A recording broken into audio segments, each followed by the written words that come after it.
There's been a lot of concern in the community over the last few years and in the media about possible relationship between smoking Yarndi and developing a mental health problem. There's some things that we do know. We know, for example, that there's a link between depression and anxiety and Yarndi smoking, and also that people who smoke Yarndi and also have a psychotic illness may experience more frequent relapse of symptoms and a poorer outcome. But the research is contradictory. It's not possible to say that there's a definite causal link between smoking Yarndi and becoming mentally unwell. You can think of our risk of developing a mental illness as like a bucket. Each of us has a bucket. Into that bucket goes our personal history, our family environment, our health generally, all our experiences past and present. And smoking Yarndi also goes into that bucket. When the bucket overflows, we can become unwell. Let's take two people as an example. Joe and Jane are cousins. They both have immediate family members with mental health problems.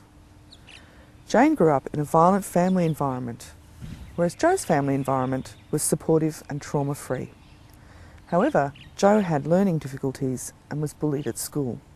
Consequently, as an adult, he lacks confidence and can feel overwhelmed and stressed by problems and sometimes uncomfortable in big groups. Jane is a bit of a health nut. She gets regular exercise, adequate sleep, and tries to eat well.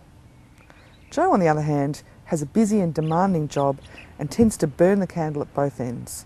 He stays up late and eats a lot of takeaway. He often feels tired and run down. Joe's demanding work has also had an impact on his relationship, and he has recently broken up with his girlfriend. Both Joe and Jane smoke cannabis daily and have done for a couple of years. Jane smokes about twice the amount that Joe does.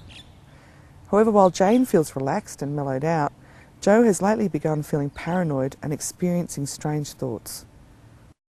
His bucket has overflowed.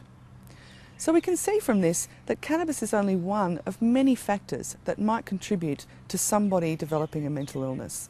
The important thing is to think about what's happening for you when you smoke Yarndi. You know, how are you feeling? Is there anything going on that maybe you should see someone about? If you're starting to have some strange thoughts or feeling really anxious or depressed, it might be time to cut down or give it up.